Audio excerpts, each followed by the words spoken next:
Hello, this is my machine learning projects 2, managing machine learning projects from Duke's University. Over here we have the project topics, as you can see, basically assigned to us by the lecturer. It's up to 5 sections, and these are the guidelines for the projects. Opportunity evaluation using the CRIPS DM business understanding, solution validation plan, ML system design, and potential risks in production. So I would like to discuss my project report based on these guidelines given for the project.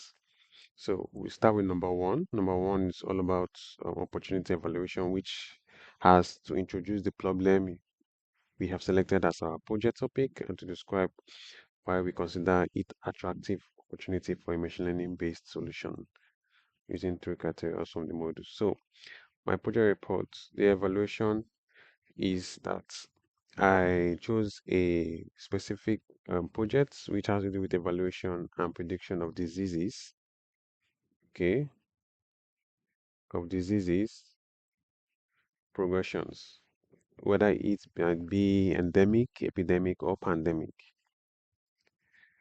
And for why I feel machine learning is going to be good for is that the project I chose requires machine learning based on solution because it could help to determine the pattern of spread of the disease, which is very important when you're trying to understand a disease that might be possibly an endemic, an epidemic, or a pandemic. And then the total population likely to be affected prior to the disease occurrence is calculated, is predicted. So when you can predict the total population that will be affected in a certain area, in a certain country, if it's an epidemic or a pandemic or endemic, it allows for proper management of such conditions, depending on whatever the condition might be. Like I said, it will help in predicting the outcomes that will help saving more lives.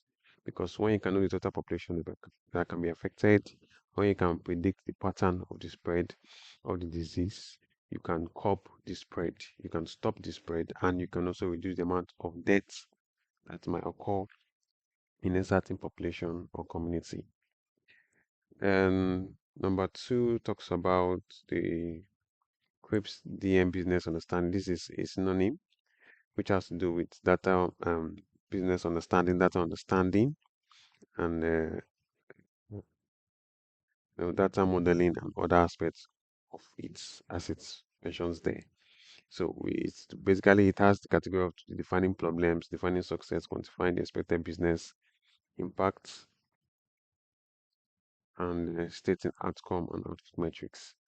On my reports, for defining the problem number one, you have to know the target user, which target users basically are the center for disease and control agency in the country that it might be applied for. Basically, the people that manages disease, infections, and how to control in the healthcare system. Those are the target users for such machine learning category. And the problem is to predict disease occurrence and patterns. Like I said, when you're able to predict the occurrence, the pattern, the spread, you can able to also determine the total population that is likely to be affected, and it helps to curb the spread of the disease or infection. Why it matters is because it will enable the healthcare system to delegate care appropriately and prepare for emergency before it happens. Because if you're able to one determine the target users and the problem, and why it should matter is because one, you can able to answer emergencies before they occur. You can actually know where emergencies occur once your predictions are very good. The current state of the problem is that research and disease analysis is carried out after an outbreak has occurred, which does not give us rather a good outcome.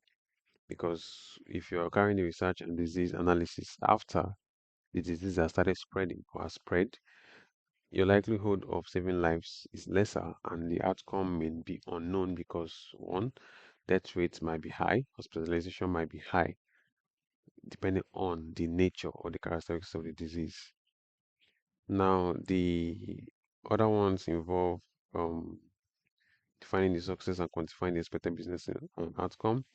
Defining your success will be based on expected impacts. is that is to improve health and survival during this outbreak. Once you can do that, you're having a successful prediction or successful outcomes. In metrics, the outcome of the matrix is to ensure reduction in number of deaths or hospitalization, and the output is basically going to be a mean standard error, right? Of the aggregate prediction, meaning that whatever prediction you get using the mean standard error, you can actually determine more for the output. And then going to um, identify factors which may potentially be relevant. Now, to able to do the prediction properly, there are certain factors which you might need to know. One is the characteristics of the disease, pattern of the contamination or spread, the age group that is likely to be affected or affected, the incubation period, that is the period the disease has to stay before symptoms start showing up, and then duration of symptoms leading to death, that is how long do the person showcase the symptoms, and or how long the symptoms are present prior to them dying or prior to them having full recovery or recovery if the disease is not of a bad nature thereabout. Then number three of the project is to determine solution validation. So we have to briefly explain some solution concepts and how you use machine learning and how to execute some series of iterative experiments. Now, my solution will be collecting significant data from reliable sources, which has to do with hospitalized patients or patients in general, and the medical team managing the outbreak of the condition.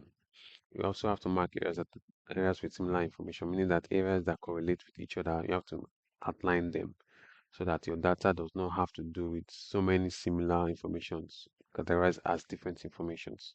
So you have to mark and categorize them properly to areas that have similar informations and areas that have different informations. So you have to identify where the disease is more prominent, be it in a community, in a city, in a street, in a district, identify where the disease is more prominent to ensure much more proper data is collected and to ensure more outcome is predicted. Then identifying age groups that are affected is actually a key point in understanding the disease outbreak and also getting a better prediction and also a better outcome for management. Then the other one is to describe how to execute a series of iterative experiments to validate. So how do we validate the data? Organizing a team that will ensure clean data collection is one of the ways of doing that. We also have to structure the data collected into features. Features are the key points, or rather the head notes that we most likely will be using to make our predictions. Then you have to apply the data and comment the predictions as you seem fit as due.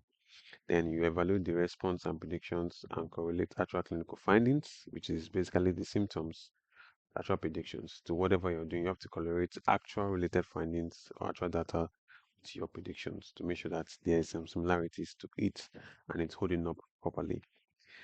Um, the other fourth stuff we have to do with potential machine learning system designs, which there are various types. There's cloud, there's edge, there's offline, online, and there's batch and thereabouts. So my own choice has to do with edge machine learning because it's desired due to the capability of direct computation as it allows for quality control of data privacy, which is actually needed because you don't want every person to get access to your data, which may influence the or rather lead to bias in data collection or predictions value. And also, it does not require connectivity because in most cases, if you are to apply this pattern of machine learning in the world, per se, in places like Africa, where we have socioeconomic, low socioeconomic status, connectivity to the internet might not be viable because of the areas that you are trying to apply the machine learning, or rather to the population or area, the population you might be applying the machine learning to. So edge machine learning is more proper than cloud machine learning. And offline learning is better than online learning because um, most data,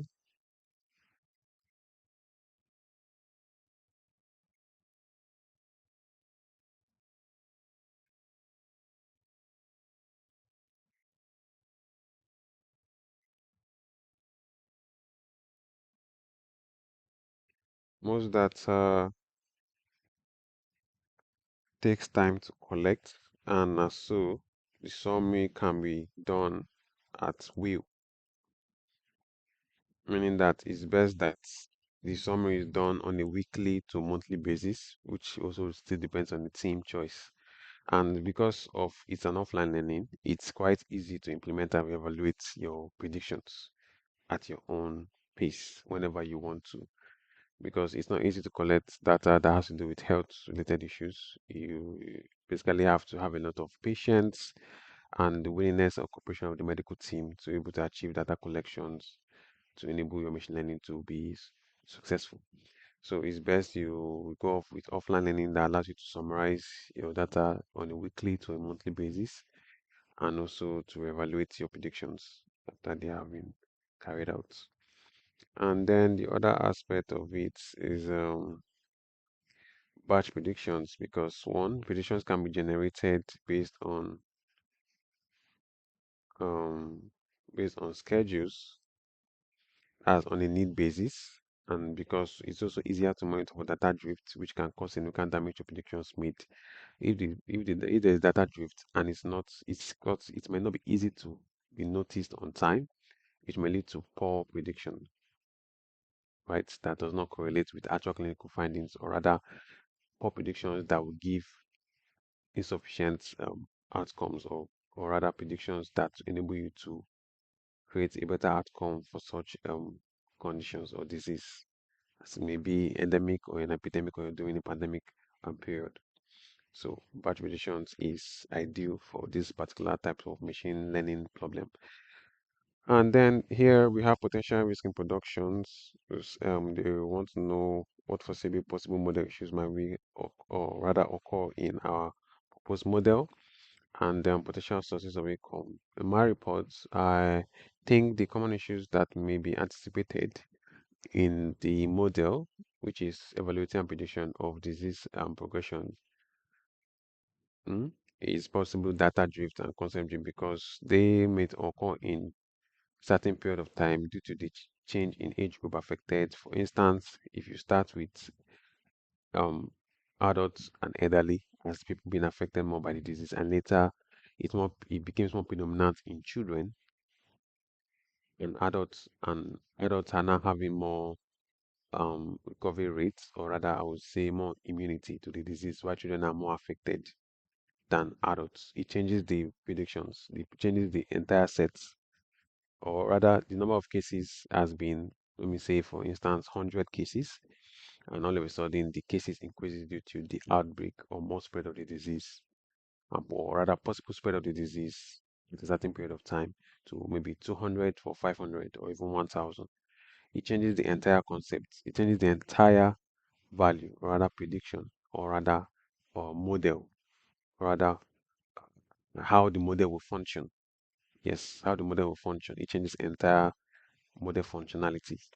Now, the sources of issues to be anticipated will be that one, if you have poor data collection, poor or unclean data collection, you may have issues with your predictions.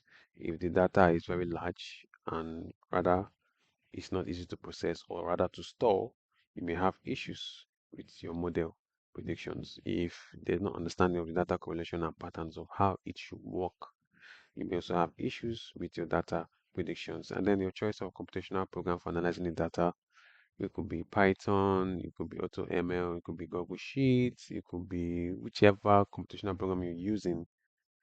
If it's not sufficient enough in predicting the data, analyzing the data properly, you might have issues with your model predictions.